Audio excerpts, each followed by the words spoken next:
Yes, we can go try to acquire all the money that we want, but at the end of the day, what good is it if we don't have the wisdom to maintain it and sustain it?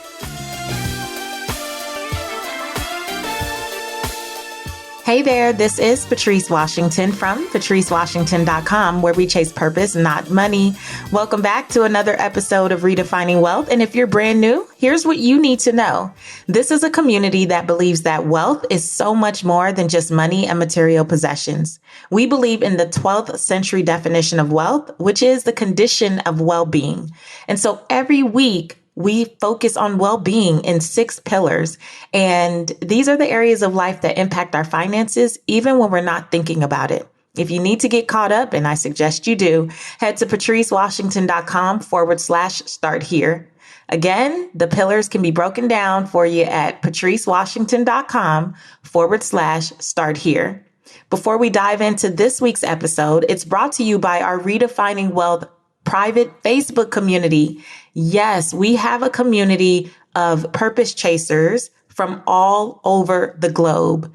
I don't believe that greatness can be created in isolation. You need people and you need like-hearted, not just like-minded folks around you. So join our free Facebook community at IamAPurposeChaser.com. You get to meet purpose chasers who are near you. Yes, in your own country, wherever you are. You can suggest show topics and guests and even get early access to upcoming events and programs. Purpose chasers always know first. So join us at IamAPurposeChaser.com. Here's the last episode in the Remind series this summer. I really hope that you have enjoyed being reminded of who I am out in the world, having these different conversations from different perspectives. I know that you've also had an opportunity to just meet some really cool people that maybe you hadn't heard of otherwise. Today's episode is no different. The Get a Helmet podcast is phenomenal with the great Caroline Aylward. And this one is definitely another opportunity to meet me from a different perspective. The Get a Helmet podcast is all about breaking free from anxiety and low self-worth. It's about plugging into your power and intuition and shining your authenticity forward. This was such a beautiful conversation and just a breath of fresh air. And I can't wait for you to listen. So without further ado, lean in.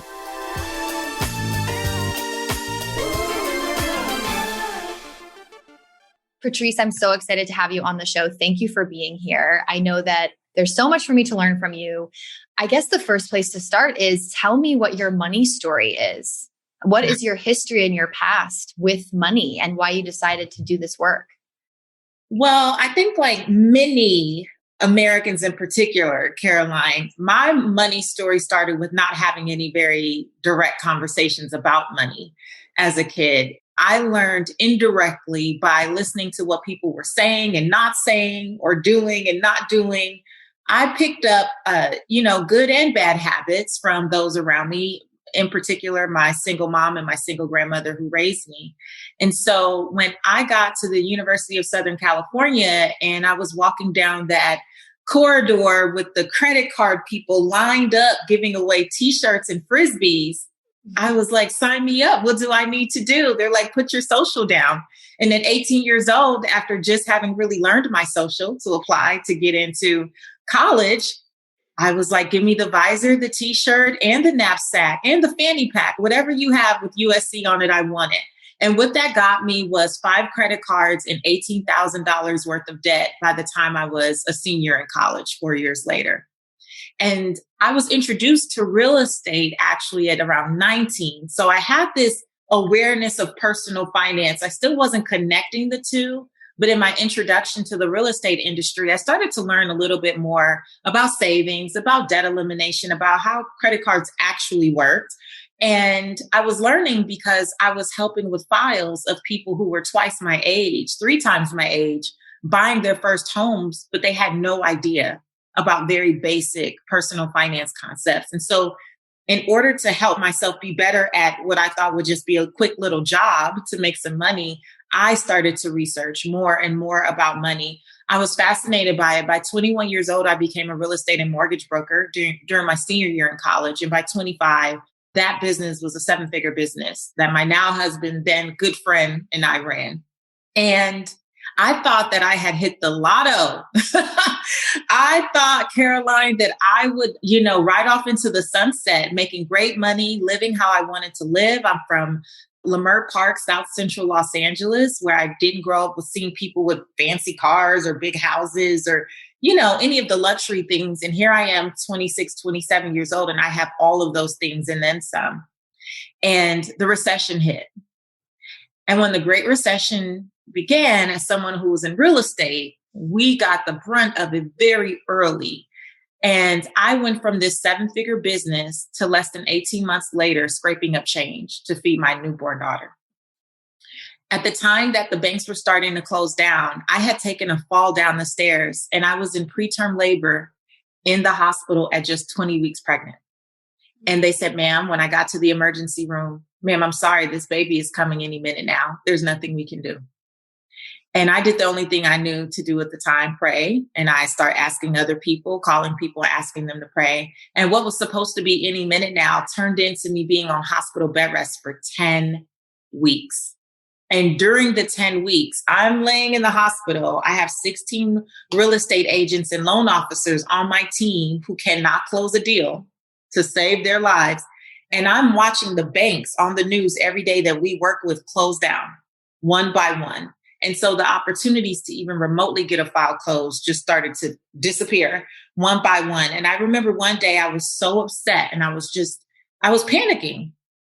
I was anxious. I didn't know what to do because here I am used to being the person who can fix it for everyone. And now I can't even go to the restroom without having to call a nurse. So how can I fix anything for anyone else here in this scenario? And my doctor came into the room one day. I was around 5 weeks into my hospital stay. And she said, Patrice, I don't know what you're stressing about, but if you don't stop, you're going to leave here 2 years in a row with no baby. Because the year before I gave birth to a son prematurely and he passed away after 5 hours in my arms. Same hospital, same floor, same doctor. And I had to make a decision to surrender. And sometimes when I say surrender, people may think that that means giving up. It wasn't giving up, but it was letting go of the control and thinking that I could force or manipulate some type of outcome. I was at a place where literally I could do nothing but try to focus on the welfare of my baby, like my baby getting here safely, definitely not be worried about money or a deal or a credit score or a car note or a mortgage. None of those things matter to me for those next 5 weeks in the hospital, to the point that my husband actually we asked the hospital to take the TV off the wall so I wouldn't even be tempted to watch the news and allow it to upset me. And I got an iPod with gospel music, and I got my Bible and a journal, a red leather journal I still have to this day. And I wrote letters to my baby and I prayed and I wrote songs, even though I'm not a songwriter, but I just took lyrics to other songs and changed them to include my daughter's names. And I just prayed in faith and made it through that stay. My daughter was born at 30 weeks, 3 pounds, 2 ounces. And she stayed in the NICU a little less than a month. And I left that hospital with a healthy baby and a healthy amount of medical debt. My insurance had dropped me during this time.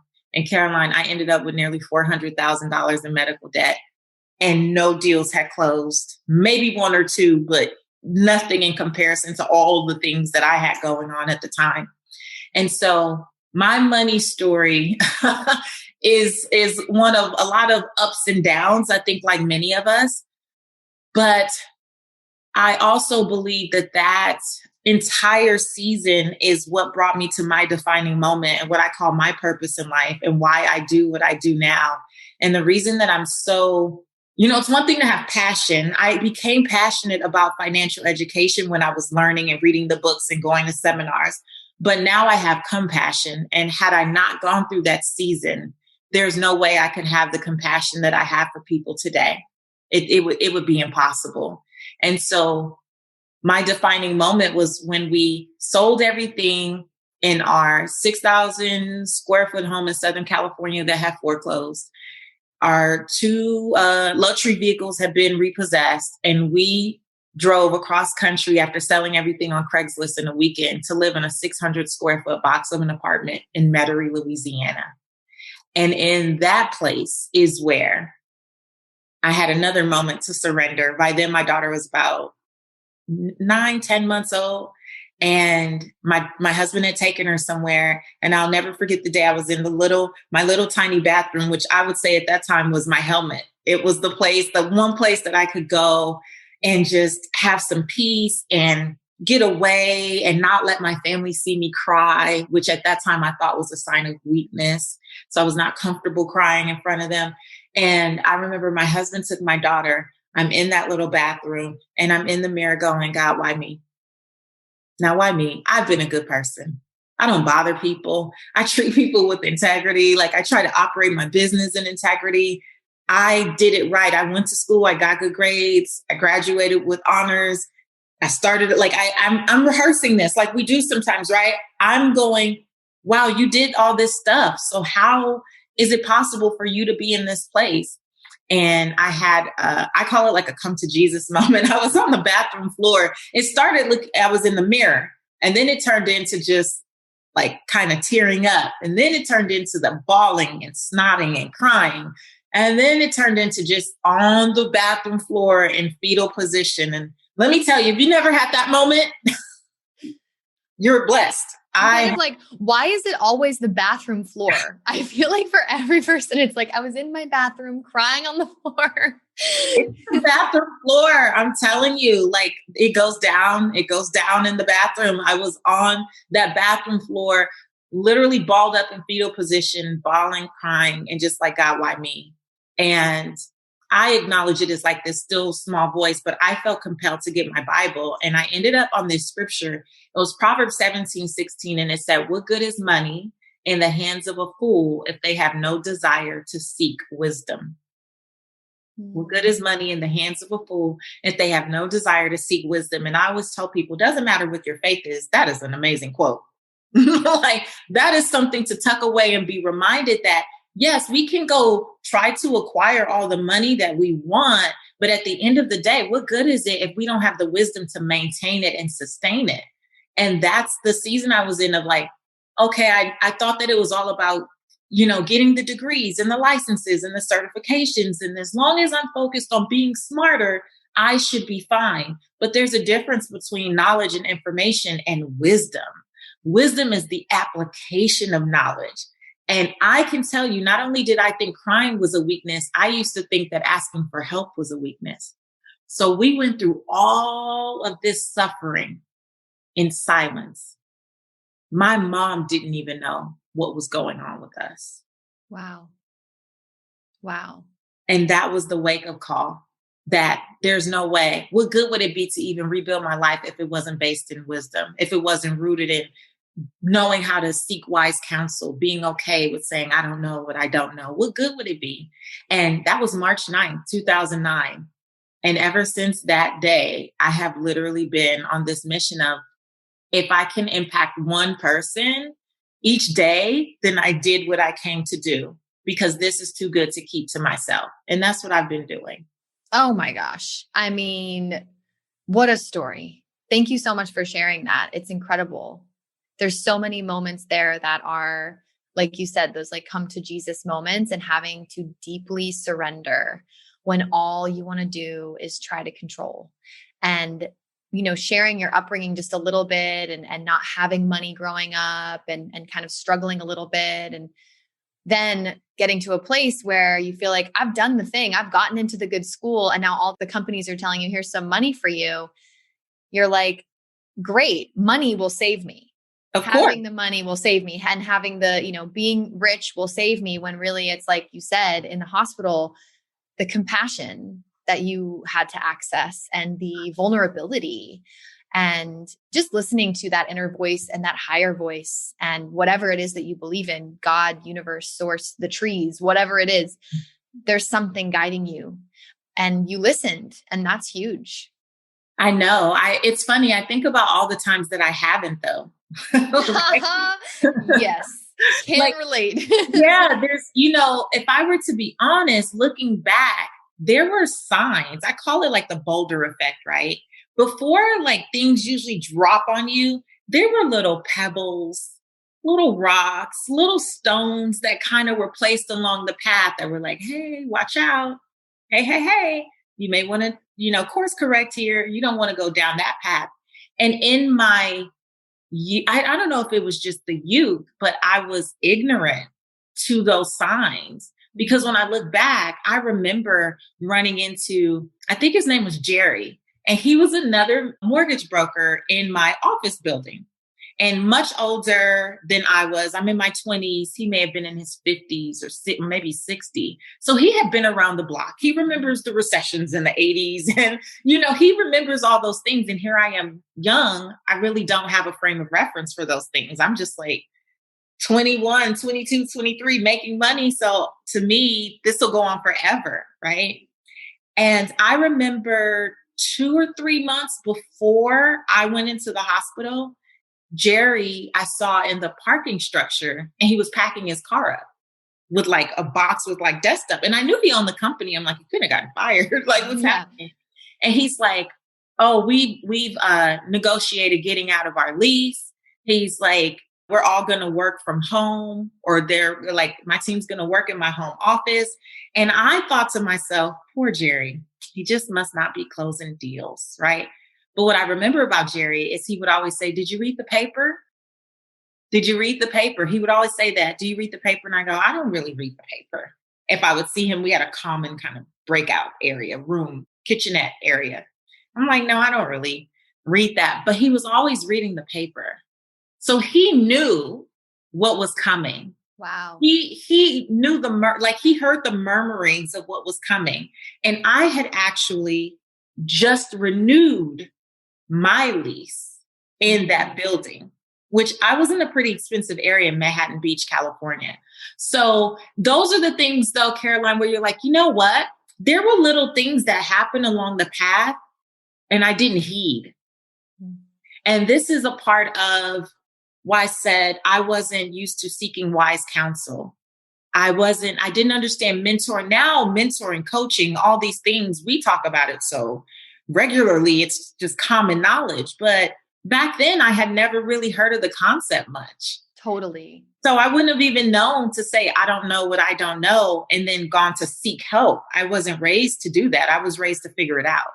Right. Because like you said, like crying, it means you're weak. Asking for help means you're weak. And the thing that's going to make you appear strong and do the right thing and be good and successful in the world is to be steadfast and to figure it out on your own. And all of these different things that happened in your life were just like asking you to pause, asking you to take that different path and look into all of the things that matter, and then get the wealth and sustain the wealth and do it from a place of wisdom and like embodiment and compassion. It's so beautiful. Jerry sounds like a little guardian angel.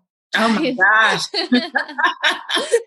I've definitely had several angels along the way. Yes. I definitely have. I remember when I got up off that bathroom floor, I decided to start a free blog spot. I had just learned the term blog like maybe 2 weeks before at a Starbucks.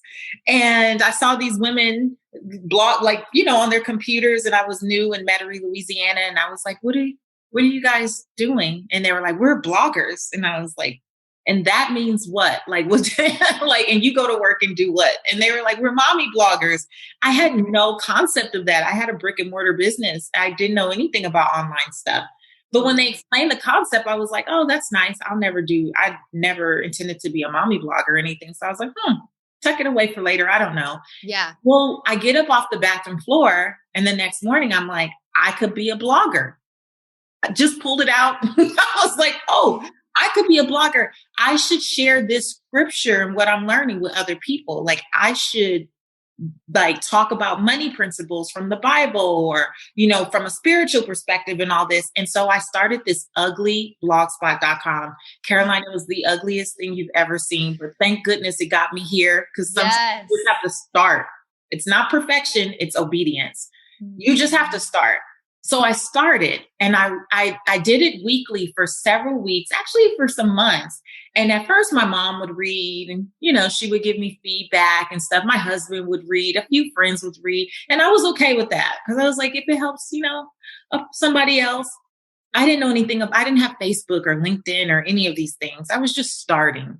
And then I remember after several weeks realizing none of my friends were like acknowledging it anymore. I think they were like, this is cute, but stop sending us these email blasts, right? Yeah. My mom hadn't looked at it. I asked my husband one day, like, did you read my post yesterday? And he's like, and I'm like, okay. So I was like, nobody cares about this. Just stop. You need to find a real job and go do something. So I made a LinkedIn account and I was determined to be a grown up and find a real job. And I didn't post for several weeks. And out of the blue, a man sent me an email and said, hey, I was enjoying your blog post. Haven't seen you in a while. Hope you're okay. Oh my gosh. What a precious angel. Oh. And first of all, I was scared because I didn't know that people could just find it. I thought you had to send it to people, right? Yes. So I'm like, who is this strange man? How did he get my email? I have no idea how all these things work. Totally. And I ended up going on the back end. Like I had never even thought like analytics. I didn't know what any of this stuff meant, man. I went back there and saw that other people had commented here and there. I had to go in and approve comments to be posted. I didn't know that was a thing. So I saw, wow, other people that I don't know had left comments. And then there was one post that had like 100 views or something. And I was like, I have only been sending it to like 20 people. So 100 views, this is a big deal. And that is the day that I decided that an audience of one will always be an audience for me. Oh my gosh, I love that. I need to hear that. I think everybody listening needs to hear that because there's so many people in this community that have want to do these things and want to have these either side hustles or start these businesses or take that job that really feels good to them, but feel too scared or imposter syndrome gets in the way or self-doubt gets in the way. And that is such a beautiful message because the number one thing that matters in that situation is that you were digging it. You know what I mean? I loved it. It was resonating with these people, but you didn't find that out until a little bit later. I love that.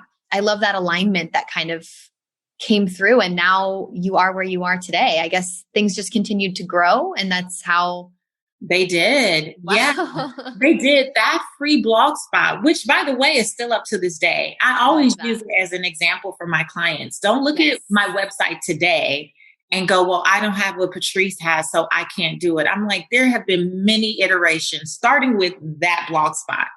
And that led me to writing for other magazines that had, an audience and platforms, which led me to doing a few radio interviews because one of those articles for another website actually went viral, not in my favor. People were actually upset with me about some things I said. And I was like, well, I'm going to go on this radio show that's tweeting about me and I'm going to defend myself. I had no radio background. I wanted to go on and defend myself. Well, long story short, they ate me alive on that radio segment, but it was the thing. It was the catalyst for, I need to learn how to do media. So if this ever happens again, I'm going to be ready. Well, I ended up signing up for like a little media type training and I understood, okay, you should have your talking points. And I got some great pointers. Well, I ended up doing more radio. That was 2010-ish, 2011.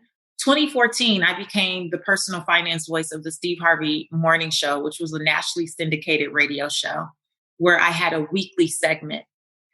That would not have even been in my realm of possibility had I not bombed on that first radio show in Texas. That Absolutely. Really no one, I'm sure, will ever remember. I'm the only person scarred by it, right? Like no one else will ever remember it, but it planted a seed.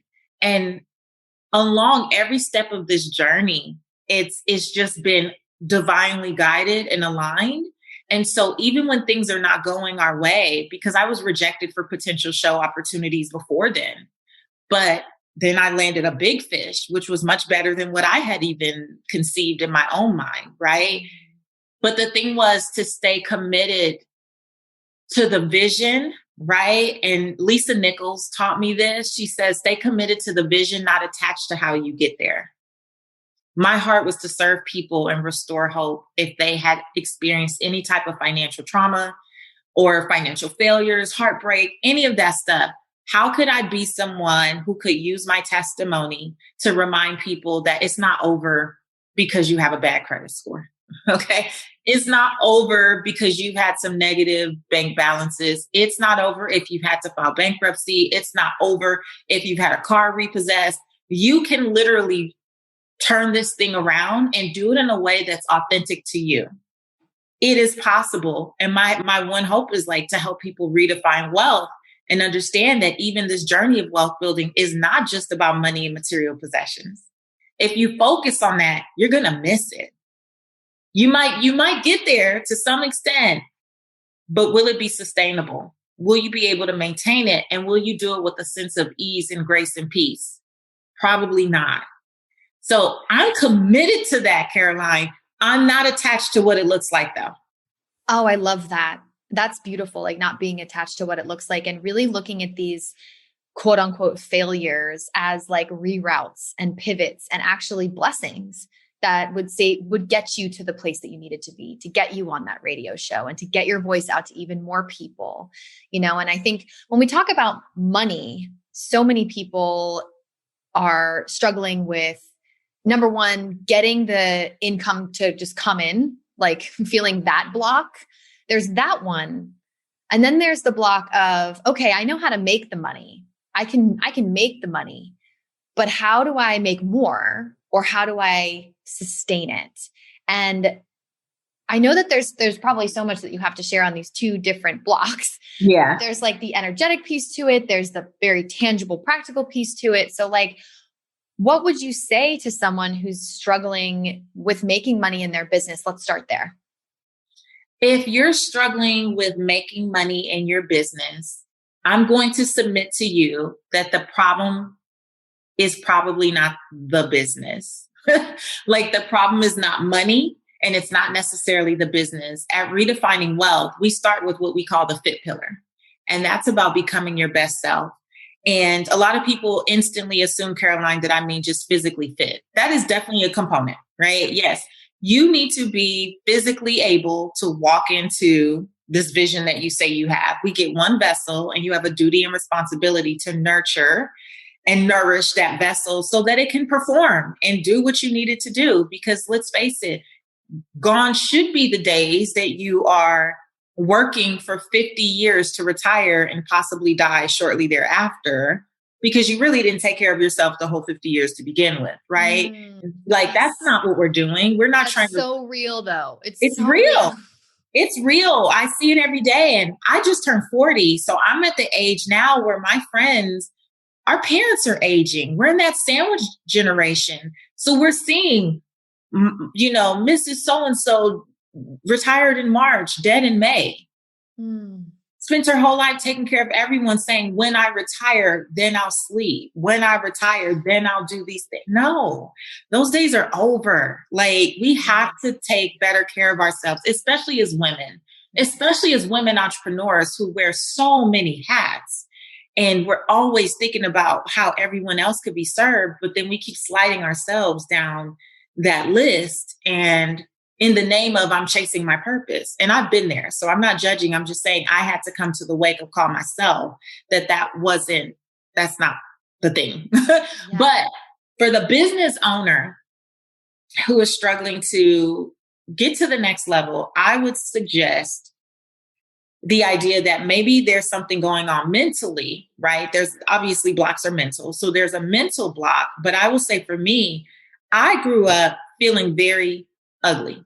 So I was the ugly duckling in the family. So to me, that's how I felt. Mm-hmm. And so I became addicted to achievement because that's how I felt I could earn love.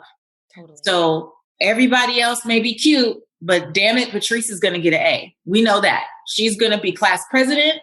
She's going to be head of whatever captain of the basketball team. So I was always striving for that because I never felt like, oh, you'll be the pretty one or the cute one or the one the boys like, all those things.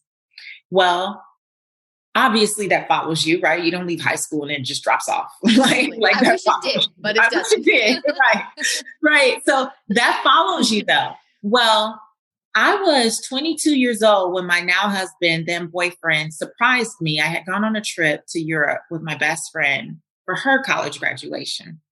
3 weeks backpacking all over the place. Come back and he has totally decorated my brand new apartment. I barely had gotten the keys, so I never did anything. I just took my stuff and left, and I would deal with it when I came back. When I came back, he totally arranged all my furniture, added pieces of furniture I needed, did all the things. And I was like, this guy is a keeper. Definitely. Hung my clothes up, girl. Put my clothes in the drawers. I mean, the guy is a keeper. Wow.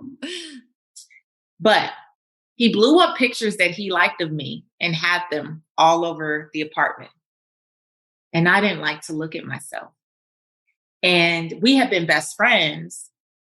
So I felt that we, graduated into this more romantic relationship because we've been friends and then business partners, but not because he thought I was pretty.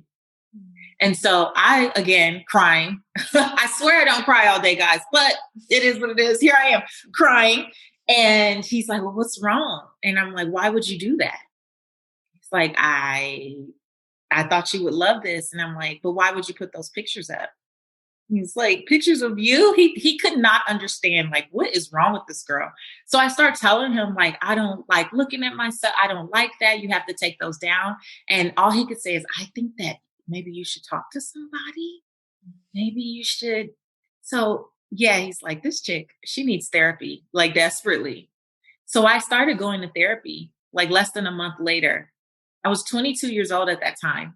I was 25 before I could look in the mirror without cringing. Wow. I was 25 before I could finally say these years of like working through forgiveness and adapting a new definition of forgiveness, which was giving up the possibility of a better past and learning that hurt people, and learning to have compassion for people who hurt me, because I didn't just feel that way. People in my family told me I was ugly. Right. People in my family told me I was the blackie, or that my lips were too big, or that, all the things they picked apart, and then layer that with high school, middle school, elementary school, being teased for different things. So this was compounded over years. It's a miracle that I even got to that point within 3 years. I had spent 20 plus years feeling the way that I felt.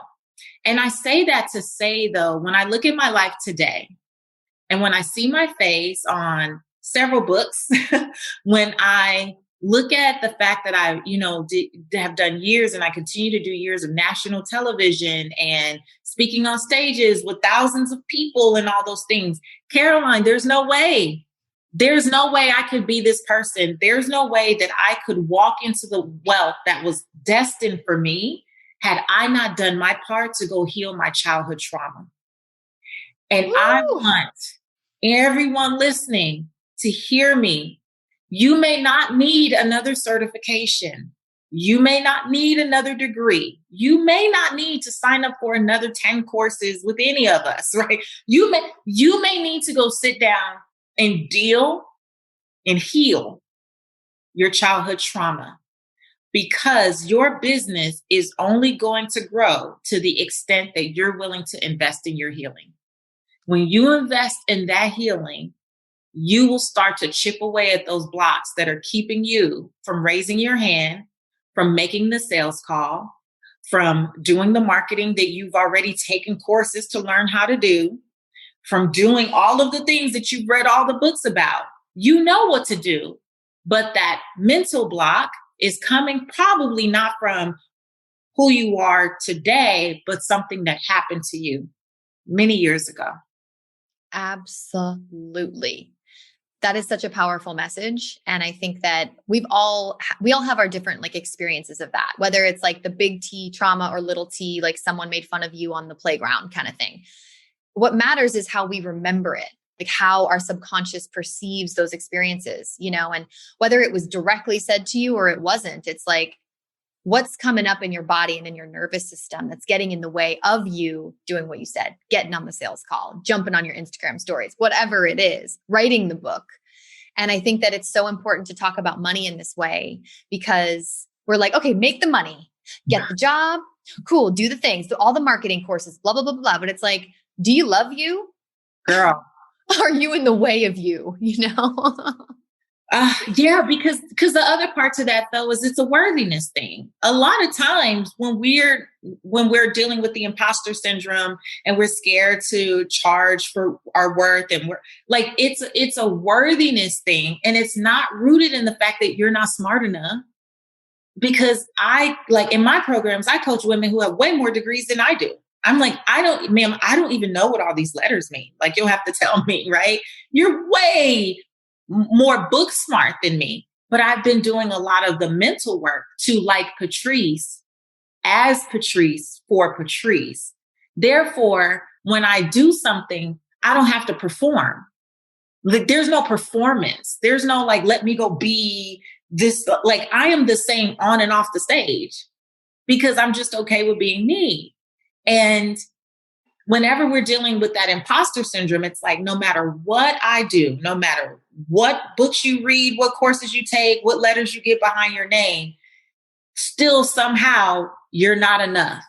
They're still not going to like me. What if they find out that I'm not perfect? Guess what? Newsflash, none of us are. Beyonce is not perfect. Totally.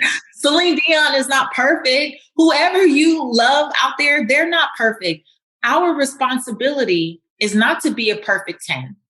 Our responsibility is to, one, be in obedience, do our best. Remember that an audience of one is still an audience. And also know that I tell my clients, let's say I'm a 7 at best as a speaker, as a podcaster, as whatever you guys call me, however you met me. Okay. Let's say I'm a 7 at best. My only responsibility is to share what I know with 1 through 6s. I walk through this earth with, you know what?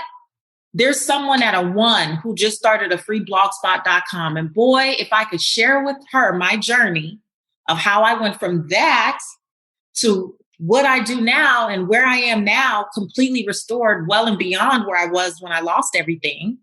I'm beyond that, right? I have, like, my job is to plant seeds so that, or leave crumbs so she can make her way and not have to fumble through, life by herself, knowing, well, if Patrice did it, okay, I can do this. At least I could take this next best step.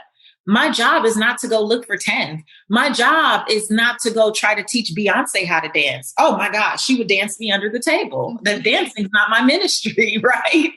So my job is to not try to force myself to be seen as whoever would. No, this is who I am in this season, in this way. And there's still value right where I am, even for all the things I still don't know. I'm still good enough right now. Yeah. And for some reason, that's such a hard thing to access or to understand. But this message that you're sharing with me and with us right now is like, I've been hearing it a lot. Like, angels are coming through being like, Caroline, listen to this one, listen to this one. Like yesterday, I did an Instagram live with someone else, and it was about feeling that relief of, I'm the same right here doing this live or getting on the stage that I am off of the stage, because why would I show up any other way? And to have to me, it's the confidence to show up and say, I don't know the answer, and to just be you and to ask and to be seen in that place. I think all of us, it feels like relief, like it's scary, but it's also like such a relief. It's freedom. Yeah. It's freedom. You know what? I made a lot of money in real estate, but I was very young. Right? I started at 19, got my broker's license at 21.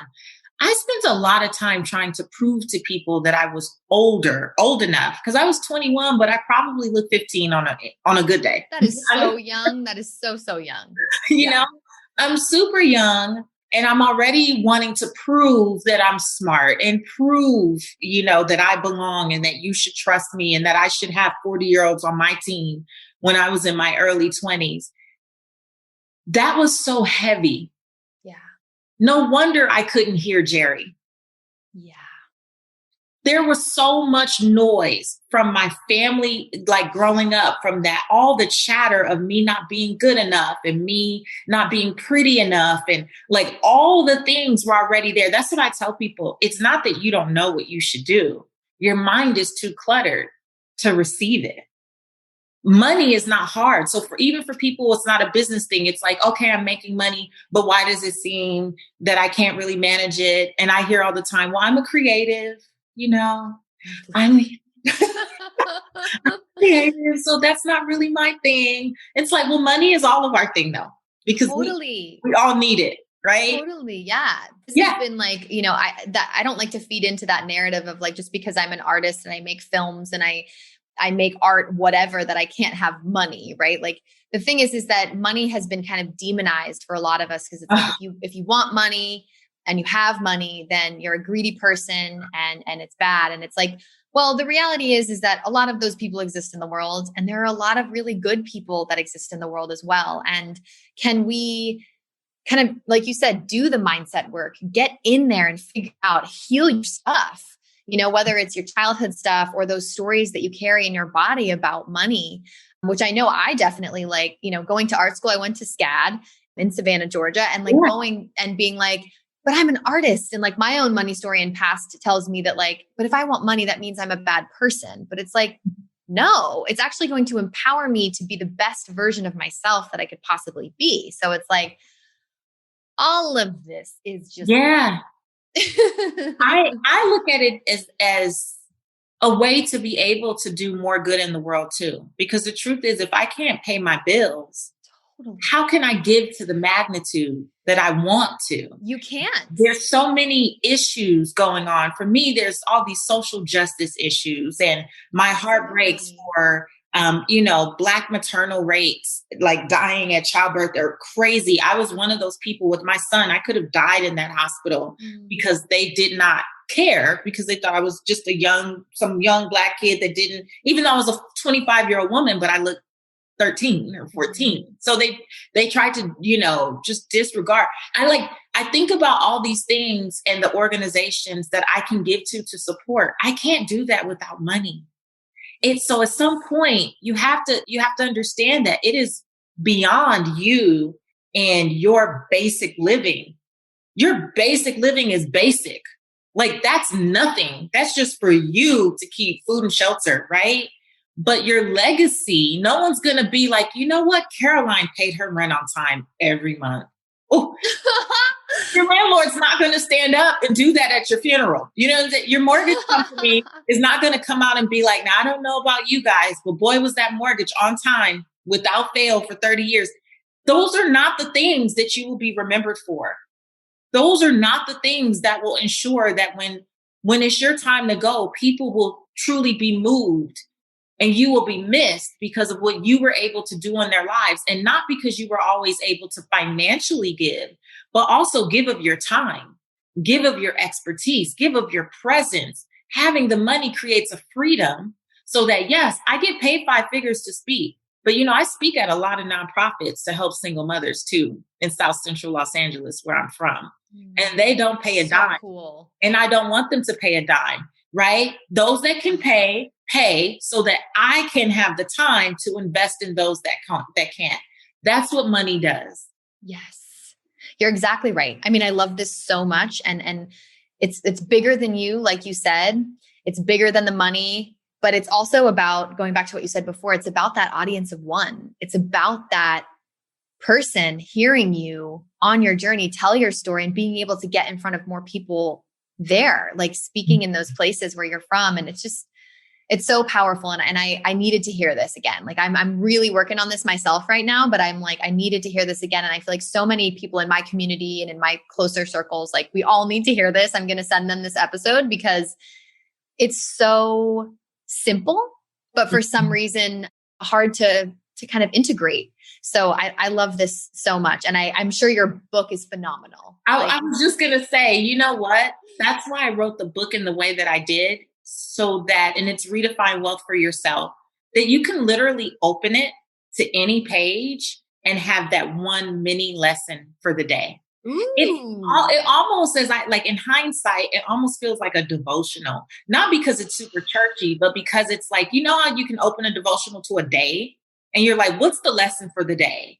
It's written in that way where you have like one mindset shift, like something to consider, or one new thought, or one practical step you can take. And then you can let that marinate. Like you can meditate on that for a week, for 2 weeks. You can be like, this is my lesson for this month. And I'm just going to practice embodying this lesson until it becomes a part of me. And then I'll move on to the next lesson. That's how it's written. Wow. I have full body chills. And this is like what you said at the very beginning of this conversation of like, are we listening or are we not? And being obedient to God, being obedient to source, to the messages that you're receiving, to your own intuition. I love that. That's a different way of like using the word obedience. And I'm going to take that one with me for sure. Take all the nuggets. I'm getting nuggets from you too. I love it. I love these type of conversations. Me too. Me too. And I just want to make sure everybody knows like where they can get your book, where they can find you and all of that juicy stuff. Yeah, well, you can find all things Patrice Washington at patricewashington.com. Of course, you can pick up a copy of the book at Amazon, Barnes & Noble, a lot of local retailers across the country. It just depends on your city. And let's see, you can follow me in social media. My favorite place to play is Instagram right now. Seek Wisdom PCW is my name. It's my reminder to seek wisdom. So Seek Wisdom PCW. And now I get it so much more. I was like, seek wisdom. We're going to dig into this one. But now I totally get it. Well, I ask everybody this on the show. What is your helmet, Patrice? My helmet would have to be my prayer room. I bought my entire house because there was a small room off my closet that is the furthest room away from any and everything else in my house.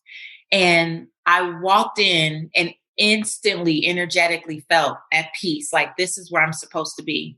I had already had an offer on another home and I withdrew that offer for a house that was newer and cheaper, as a matter of fact. But I just felt like if I had that space, I would utilize it in such a way that to facilitate true healing and just transformation and enlightenment. So that space is where when things get rough and when they're not, just as a daily practice, every other day practice, I sit there, I read, I meditate, I journal, I stretch, I lay out, I let the sun rise and the sun hit my face while I'm lying on the floor in there. That is my helmet. That is the thing that keeps me covered and keeps me going. I love that so much. There's something about those spaces that just speak to you and having that designated like altar space of this is where I come to do my work. So beautiful. Well, thank you so much for all of this. I'm definitely going to have to go back and listen. And I know it's going to inspire so many people, those beautiful audiences, however small or big. I know people are going to gain so much from this. So thank you so, so much. Thank you.